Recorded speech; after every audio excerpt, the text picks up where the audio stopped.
Now on Fast Track, the launch of the Artemis 1 rocket has been delayed yet again. But find out how this project has a Purdue connection. The university made a big announcement this week, and it involves the future of the Cornell School of Management. Plus, a protest planned for later today. We'll explain what has students fired up. Good afternoon, Boilers. It's Friday, September 30th. I'm Jeff Murphy. And I'm Rosie Liu. Thank you for joining us for this week's edition of Fast Track News. NASA's Artemis 1 remains grounded. This time, it wasn't mechanical issues but weather issues, specifically Hurricane Ian. The crew continues to plan for future takeoff, and this should come as no surprise. Where there's a mission in space, there's a Boilermaker somewhere. And in this case, more than one. Reporter Jaden Rousey shows us the gold and black tie to Artemis. Here at Purdue, we take space exploration and space achievement very seriously. And right now, we have two Purdue alum working at NASA on the Artemis program. So I'm going to take you into an insight of what exactly that program is all about. According to NASA, Artemis 1 is an uncrewed flight test of the spacecraft Orion 1, among other systems test at Kennedy Space Center. Orion 1 will travel thousands of miles past the moon for roughly 4 to 6 weeks. One Purdue alum, Ronak Dave, will serve as propulsion officer for Artemis 1. So Artemis 1 is a test flight of the brand new SLS rocket and then also the Orion spacecraft. And together that system will be tested over the course of 20 to 40 days. Another Purdue alum, Scott Tingle, is part of the Artemis program. Tingle will be an astronaut for future Artemis missions. Tingle and Dave haven't had the opportunity to work together yet, but Dave is hopeful they will have the chance in the future. Yeah, I'm sure. I'm not sure what his future holds, but if he's supporting the program, I'm sure that we would have an opportunity to work together.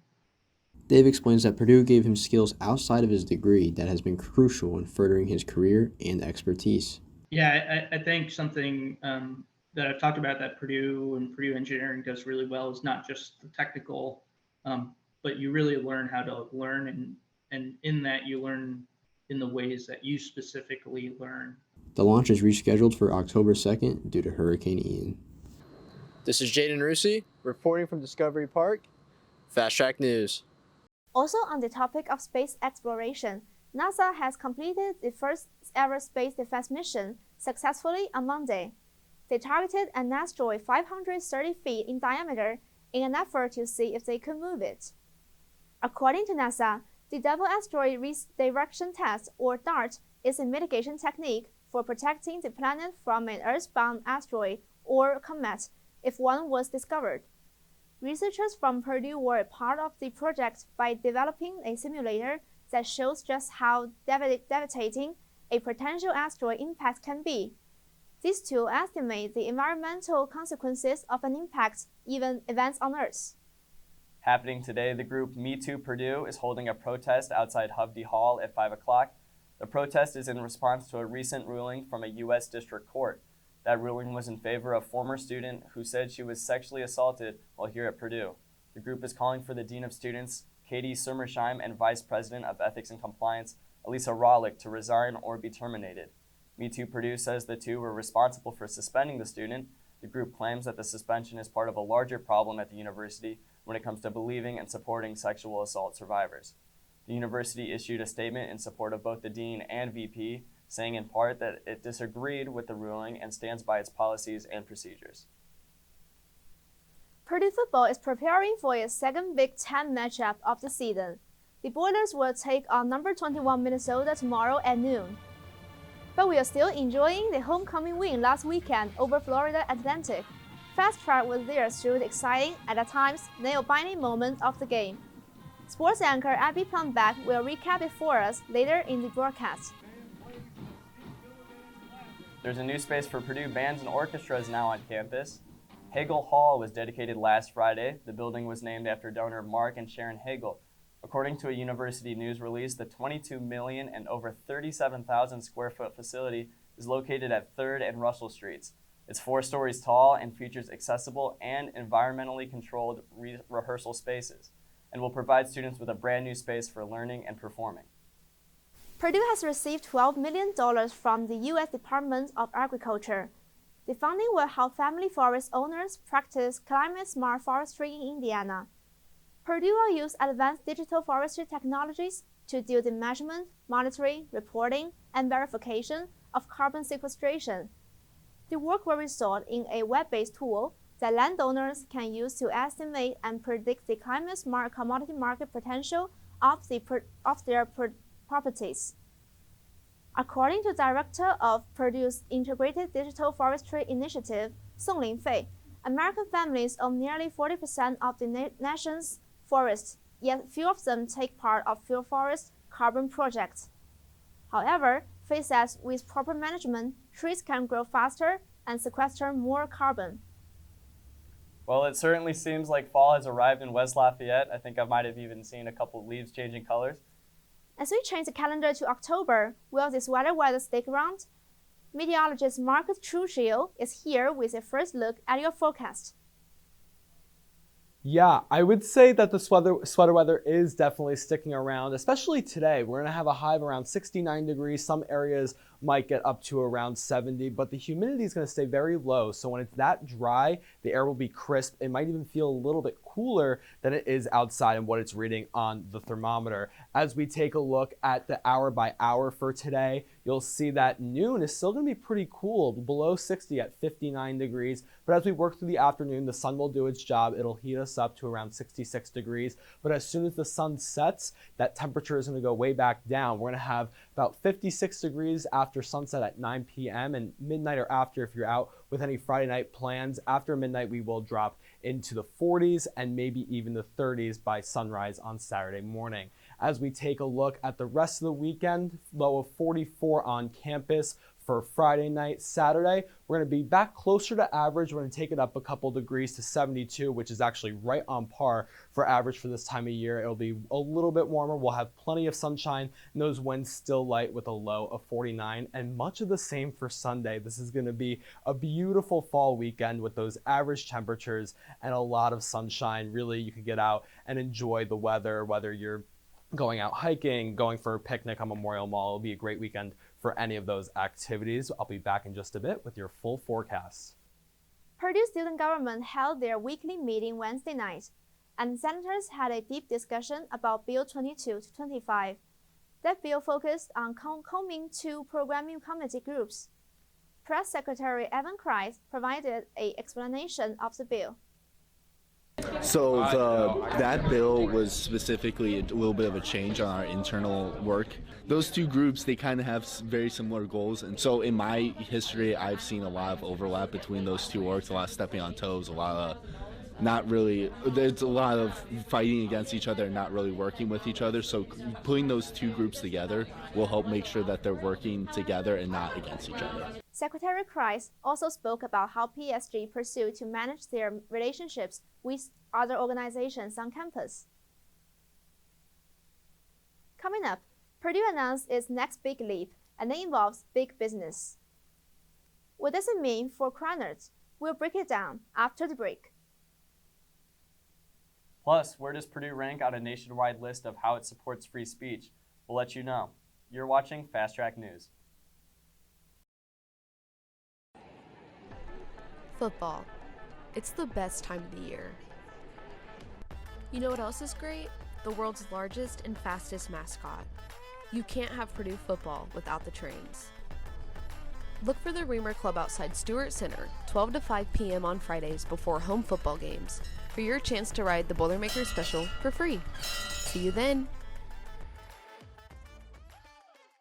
Imagine a world where Olympics and Paralympics are unified as one, and where all athletes at all levels have equal opportunities to play and perform at their full potential. Athletics has been such an influential and transformative aspect of my life. So to me, RISE is about ensuring that every person that has the desire to participate in sport has the opportunity to do so. This organization is about recognition. We believe in recognizing excellence where it is found, especially in Paralympic sports. RISE is about driving change in our community and beyond. We hope that through our events and initiatives, we can galvanize people for our cause and inspire them to create an ever-growing network to help achieve our mission. It's about connecting people of various backgrounds and who truly care about creating meaningful change together. We develop projects and hold events to bring people together at the interface of inclusivity, sports, and engineering. Our goal is to promote the equality of all sports and to improve sports performance and accessibility. Join us so that you can have a major contribution in creating meaningful change.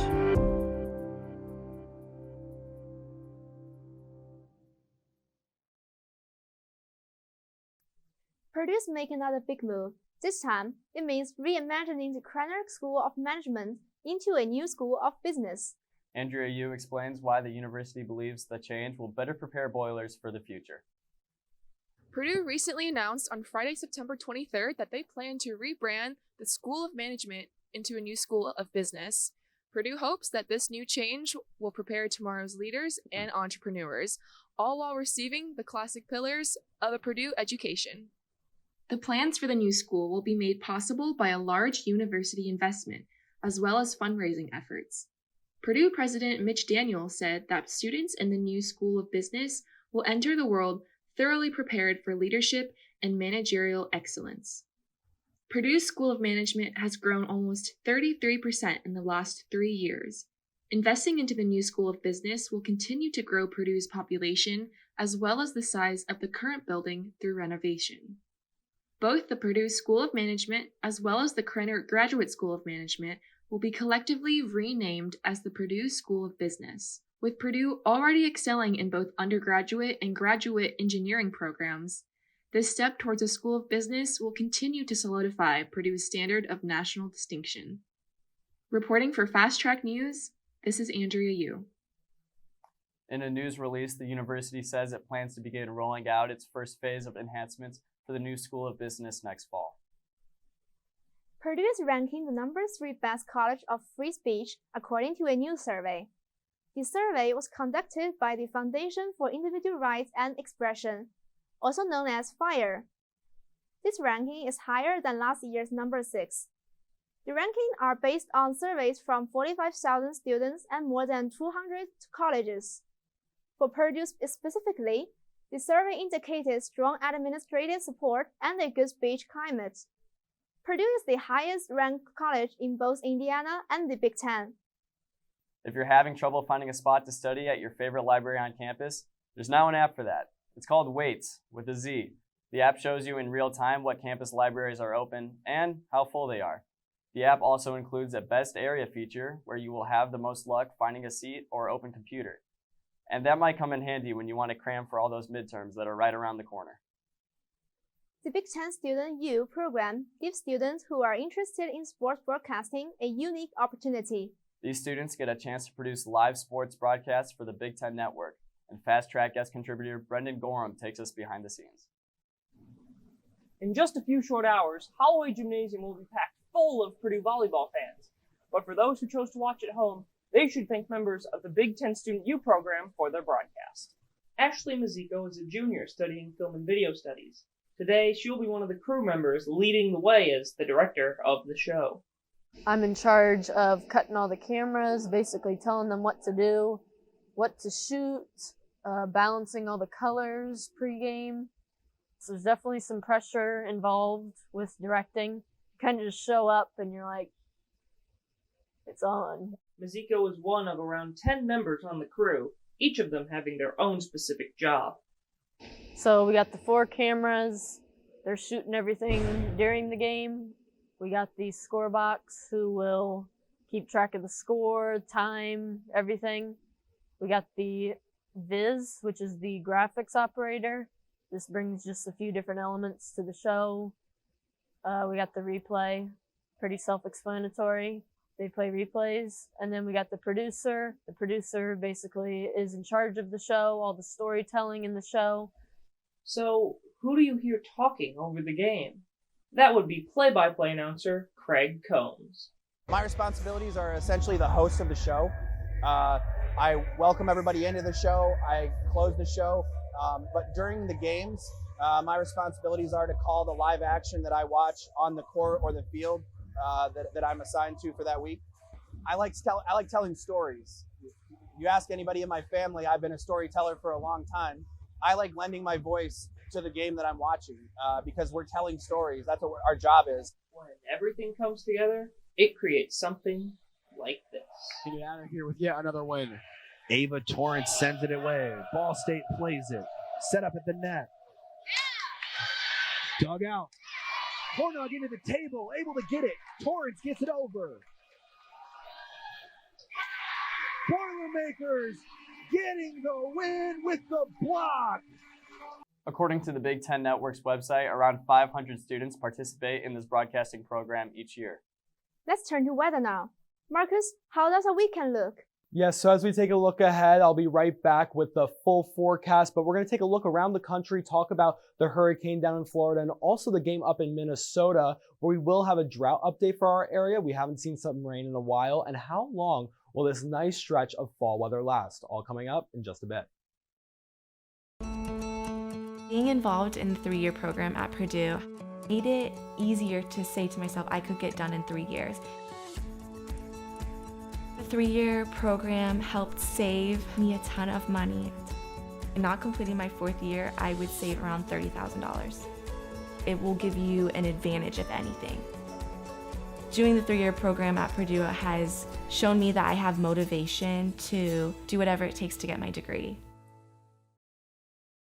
I'm Marcus Truccio, back with your full weather forecast. And first, I want to take a look at what's going on around the whole country, the big picture. And right now, over the Midwest, is very quiet because we have this high pressure system sitting right over us, rotating, giving us that cooler weather, that seasonable weather, and sunny skies. Not a lot of precipitation to talk about, but it is a totally different story down in the southeast. Hurricane Ian is moving out of Florida and moves through there on Wednesday and is now working its way towards the Carolina coast for a third U.S. landfall. And now I have some stats about Ian. 2.5 million people are without power just in Florida alone right now. It's Florida's 4th strongest hurricane. And another stat I saw is that Florida has had over 200 landfalling hurricanes in its history. And this is the 4th strongest to ever make landfall. So absolutely no joke. And that is why the federal government has a major disaster declared as of yesterday.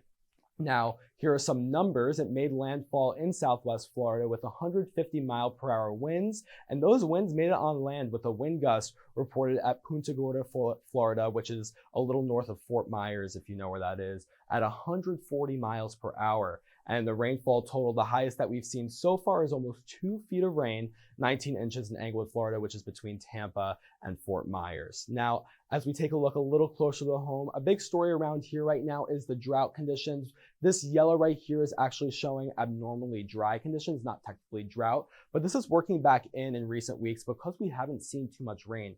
We had some severe drought in the area during the summer, and then it kind of retreated, and now it might be working its way back because we just don't have any of that rain in the forecast. Right here, and that star is where we are in West Lafayette. So that's kind of work its way in probably over the next couple of weeks if we don't see any rain. Now, as we take a look at the forecast for tomorrow, we are playing the Golden Gophers at Minnesota tomorrow, 9 a.m. If you're tailgating, it'll be 56 degrees and sunny, absolutely beautiful. No inclement weather to worry about, kind of the same weather that we're seeing here for this weekend. As at kickoff at noon, it'll be 65 degrees and sunny. And as we're wrapping up maybe the 3rd quarter, starting the 4th quarter, it'll be about 70 degrees and sunny. Now, as we take a look, I want to take another look at the weekend forecast for here. So Saturday, it's like I said, it's going to be much the same as it is in Minnesota. 72 and sunny, exactly on par for average. The average high for this time of year is 72 degrees. We'll have a low of 49. And then Sunday is going to be exactly the same. So like I was saying before, if you have any outdoor activities planned, this is the weekend to get out and do it before maybe we'll start to see some cooler weather working as fall progresses and works towards winter. Get out and do those activities now. Now, as we take a look at the 7-day forecast to wrap things up, once we get past this weekend, we're going to stay much of the same. This weather forecast for West Lafayette is kind of very cut and dry. We have Monday, 69 degrees and mostly sunny. Tuesday is 70 degrees and sunny. And then Wednesday, we do see some clouds work into the area. We'll have a high of 72, but these days they're kind of looking much of the same. Lows in the 40s, highs near 70. Thursday was when we'll start to cool off potentially next week into the low 60s with lows back in the 30s. And there's the possibility of precipitation possibly next Friday, but that is way out there. And that's something we'll follow next week as well. Purdue volleyball was able to get past the Golden Gophers. Will football do the same? Plus, basketball is back. To practice, I mean. I'm Abby Plumbach, and sports is next. Hi there, my name is Vikram Jaithlak, and I'm the founder and president of the Purdue chapter of the University Blood Initiative. Over the past 2 years, we've been able to collect over 300 pints of blood to be donated to local hospitals, and you can be the next one to help out. I donate my blood at the University Blood Initiative. Hi, I just donated blood through the University Blood Initiative. Hi, I just donated blood through the University Blood Initiative at Purdue. Right, I donated my blood through the University Blood Initiative at Purdue. And I donated my blood at University Blood Initiative at Purdue.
In volleyball news, the Boilermakers continue to surge in the Power 10 rankings, climbing all the way up to number 5. This is the second highest the team has been ranked in program history. With the current momentum of the team, the climb to the top is sure to continue. The Boilers opened Big Ten play last week with an upset over number 8 Minnesota in sweeping fashion, may I add. The team was able to conquer a slow start in the first and second set to win the pair, before securing the match in a back-and-forth third set. The Boilermakers rallied and sealed the victory on a kill by sophomore Raven Colvin. Leading the team was setter Grace Valensifer, who notched 41 assists in the victory. This is the first win versus Minnesota in Holloway since 2015, where Purdue won 3-1. On Saturday, the Boilers traveled to Iowa and racked a 3-1 win to close out the weekend. Eva Hudson led the team with 19 kills, as well as 8 kills on 14 swings in the fourth set. For the fourth time in 5 weeks, Hudson was named Big Ten Freshman of the Week, following Purdue's exciting weekend of play. This ties her for the 5th most in Big Ten history, and it's an understatement to say she is off to a fantastic start in her career as a Boilermaker. The Boilers will face the Fighting Illini tonight at 8 p.m. in Champaign. They will be back in Holloway on Sunday to host Rutgers at 1 p.m. The future is bright for this Purdue team, and who knows, number 1 in the polls might be in the near future. In homecoming fun, last week Purdue football bounced back with a 28-26 victory over Florida Atlantic. The Boilers came in without 6 starters, including running back King DeRue, wide receiver Brock Thompson, top defender Jalen Graham, and quarterback Aiden O'Connell. However, second-string Austin Burton stepped up and threw 3 touchdown passes and kept the Boilermakers in control throughout the second half. Burton finished 21 of 29 with 166 yards and only 1 interception. It wasn't pretty, but a win is a win, right? As it stands now, this week may continue Purdue's uphill climb. The 2-2 Boilermakers will play their biggest game of the season, traveling to 4-0 Minnesota. The real game changer will reside in how many of Purdue's key starters will remain sidelined for tomorrow's matchup. As disappointing as the beginning of the season has been, things can turn around with a win against the Golden Gophers. Volleyball had a great weekend opener of Big Ten play. Let's see if football can follow suit. The Purdue basketball program began its first official preseason practice on Tuesday, kicking off the team's new season campaign. The Boilermakers were 28-9 last season and are coming off a Sweet 16 appearance, which was their 4th in the last 5 years under head coach Matt Painter. This year's squad returns just 2 starters, and center Zach Eady and forward Mason Gillis, who are both juniors this season. After the departure of Travion Williams to the NBA, go Warriors, Eady will be in line for the biggest role he's seen in his career at Purdue. However, Edie was sidelined for the team's first practice with a concussion. Purdue's 2 4-star recruits, Camden Heidi and Fletcher Lawyer, also made their practice debut. After 2 seasons of pretty much the same lineup, Purdue basketball is going to look very different this season. It will be interesting to see how the team makeover shakes out, but stay with us for season-long updates. I'm Abby Plumback, and you're watching Fast Track News. Stay tuned for Watching Washington, a new production from the Brian Lamb School of Communication.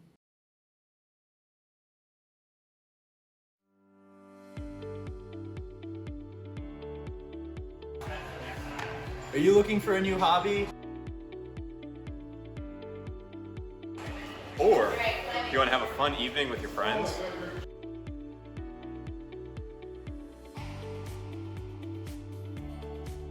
Then come climb to new heights at the Co-Rec Climbing Wall.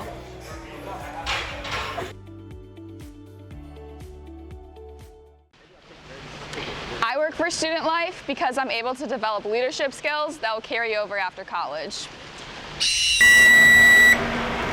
I work in Student Life because I'm developing time management skills and friendships that will last a lifetime.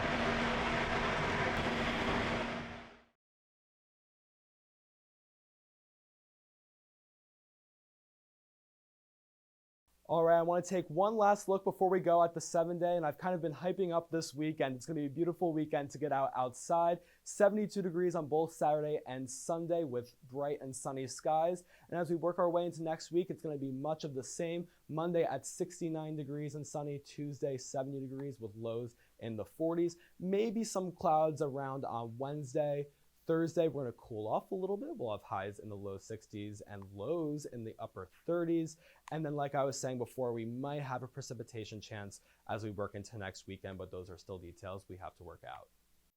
Thanks, Marcus. Erin is here to tell us what she's been posting on Fast Track's social media this week. Hi, my name is Erin Isaacs, and I'm Social Media Director again this week here at Fast Track. Thank you all so much for the love you've been showing us on our social medias this past week. Our Instagram reel got over 12,000 views. If you don't already, please follow us on Instagram, Facebook, TikTok, and YouTube for fun behind the scenes and sneak peeks of the show that's to come this week. Thanks, Erin. And thank you for watching Fast Track News. Join us next week for more campus news, weather, and sports. Watching Washington is coming up next. Have a great weekend.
What does it take to be a Purdue tour guide? You've got to know your history.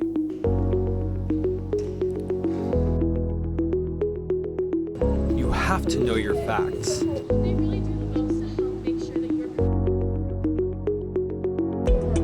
You've got to have that Purdue spirit.